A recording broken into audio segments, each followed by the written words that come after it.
Strøby Turist er et busselskab placeret på det idylliske Stevns, syd for Køge og ca. 30 km syd for København. Vi er 22 ansatte og har i alt 14 biler.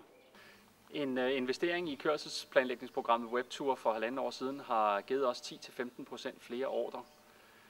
En online portal, som vores kunder kan gå direkte ind og lægge tilbud på, samt en mere strømlinet tilbudsgivning i det hele taget, når vi har kunderne i røret, har gjort, at vi faktisk kan sende tilbud afsted, så snart vi har sluppet kunden i røret.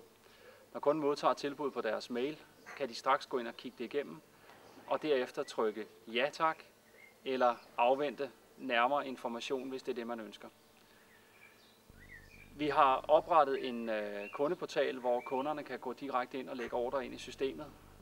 De bliver så faktisk sendt direkte ud til vores chauffører, som så kan hente informationer og samtidig kontakte kunden, hvis man har brug for yderligere informationer.